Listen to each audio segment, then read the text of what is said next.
आइए दोस्तों पढ़ते हैं आज सिंथेसिस में दो या दो से सिंपल सेंटेंस को एक सिंपल सेंटेंस बनाने के लिए नाउन या जिरन से पूर्व प्रीपोजिशन का प्रयोग करके, यानी नाउन या जिरंड से पूर्व प्रीपोजिशन का प्रयोग करके हम दो या दो से अधिक सिंपल सेंटेंस को मिलाकर एक सिंपल सेंटेंस बना सकते हैं। अब आप नाउन जानते हैं, नाउन मीन्स संज्ञा, और जिरंड, जिरंड मीन्स क्या होता है सुने हैं? तो जिरंड मीन्स इंग फॉर्म ऑफ मेन वर्ब, यानी मुख्य क्रिया का जो इंग फॉर्म है वही क्या कहलाता है? जिरंड, है ना। जैसे गोइंग, प्लेइंग, स्लीपिंग है, वही जिरंड कहलाता है। तो प्रीपोजिशन इनके पहले लगेगा, ठीक है, और आप सिंपल सेंटेंस बनाएंगे। तो एग्जाम्पल द्वारा हम लोग सीखेंगे। देखिए, Shyam killed a snake, he returned home। कह रहा है Shyam killed a snake, Shyam ने एक सांप मारा, ही रिटर्न होम, वह घर वापस आया। तो ये दो वाक्य हैं। अब हम चाहते हैं कि इन दोनों वाक्यों को न बोले, एक ही वाक्य बोले जिसमें इन दोनों का भाव शामिल हो। तो आप सिंथेसिस का सहारा लेंगे और इस नियम से नाउन या जिरंड से पहले प्रीपोजिशन लगाएंगे। तो हम पहले हिंदी बनाएंगे। हिंदी जब आप बना लेंगे तो आपका अंग्रेजी बनाना आसान हो जाएगा। हिंदी में अब इसका दोनों वाक्यों को मिला के अर्थ जो आएगा क्या होगा? वह हो जाएगा, एक सांप मारने के बाद श्याम घर वापस आया, है ना। यानी एक सांप मारने के बाद श्याम घर वापस आया। तो अब आप बाद आ रहा है, यानी आफ्टर, बाद में, किसके बाद में? मारने के, ठीक है ना। तो इसका अब जिरंड लगेगा, आफ्टर किलिंग ए स्नेक, एक सांप मारने के बाद, और यहां आप रुकते हैं तो कॉमा हो जाएगा। क्या हुआ? Shyam return home, Shyam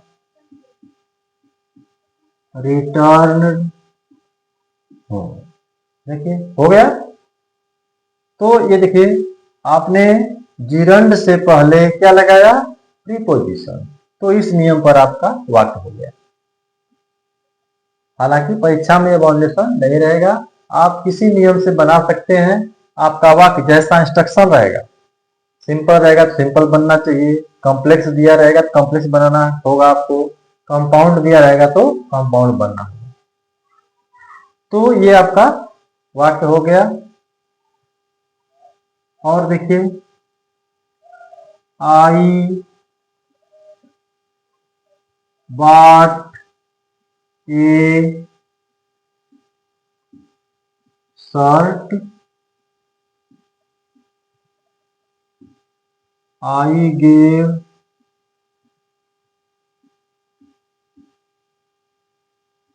₹200। देखिए,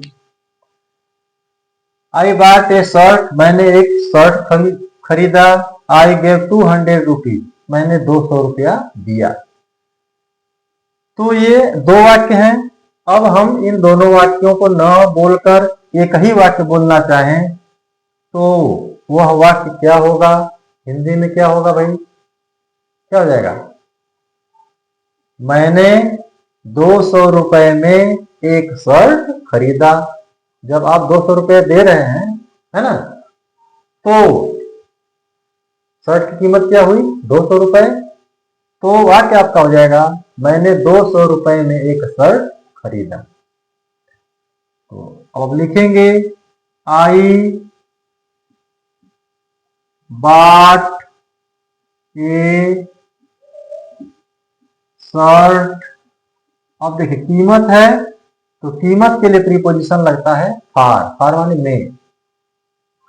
shirt for 200 rupees. I bought A shirt for 200 rupees. अब 200 रुपीज यह नाउन है, ठीक है, इसके पहले क्या लगा है? प्रीपोजिशन। ठीक, तो आपने एक ही वाक्य में इन दोनों वाक्यों की बात को लिख दिया। और भी है, यू हेल्प्ड मी, आई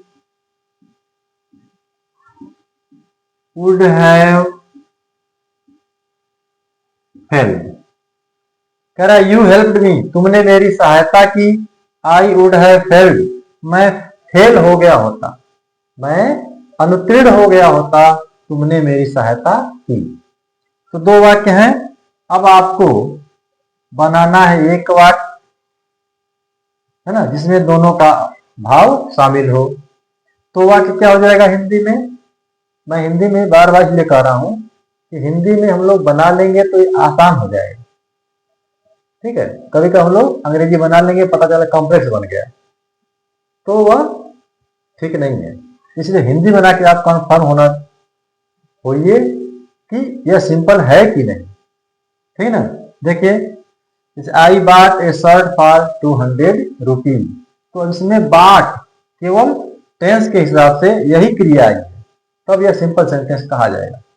दो क्रियाएं आ जाएंगी, दो मेन वर्ब, तो यह सिंपल सेंटेंस नहीं होगा। तो यह हो जाएगा आपका वाक्य, मैं तुम्हारी सहायता के बिना फेल हो गया होता, है ना, तुमने मेरी सहायता की, मैं फेल हो गया होता, यानी मैं तुम्हारी सहायता के बिना फेल हो गया होता। यही वाक्य बन रहा है।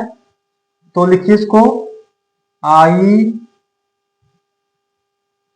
वुड हैव फेल्ड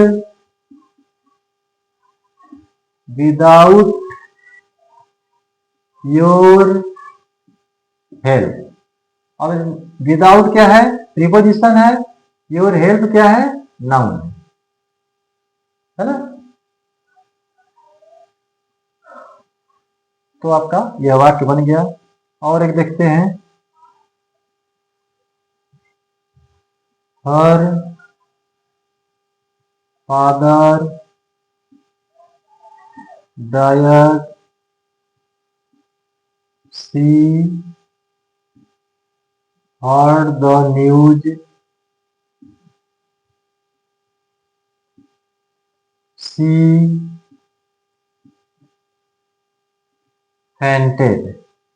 देखिए, कह रहा है हर फादर डायर, उसके पिताजी मर गए। सी हर्ड द न्यूज, उसने समाचार को सुना। सी फेंटेड, वह मूर्छित हो गई, बेहोश हो गई। तो ये तीन वाक्य हैं। अब हम इन तीनों वाक्यों को न बोलना चाहें, एक ऐसा वाक्य बोलें जिसमें इन तीनों का भाव शामिल हो हिंदी के हिसाब से, तो वह वाक्य क्या होगा? हिंदी उसकी क्या होगी? प्रयास करिए, क्या होगी? वह हो जाएगी, अब ये थोड़ा सा आपको शब्दों को घुमाना है ना। अपने पिता की मृत्यु का समाचार सुनकर वह बेहोश हो गई। अपने पिता की मृत्यु का समाचार सुनकर वह बेहोश हो गई। तो अब इसको हम ट्रांसलेट करेंगे। हो जाएगा, ऑन, सुनकर, देखिए अब हियर में ही आईएनजी लगेगी, hearing the news of her, और ये फादर एपोस्ट्रॉफी एस रहेगा, father's death she fainted. On यहां लगेगा प्रीपोजिशन, फिर जिरन on hearing the news of her father's death, अपने पिता की मृत्यु का समाचार सुनकर, और यहां रुकेंगे तो कॉमा, सी फेंटेड, व बेहोश। तो ये नियम आपका है, नाउन या जिरन से पहले प्रीपोजिशन लगा करके भी आप 2 से अधिक वाक्यों को सिंपल सेंटेंस बना सकते हैं। इजी है, जैसा आप अभ्यास करेंगे और इजी होता जाएगा। Thank you.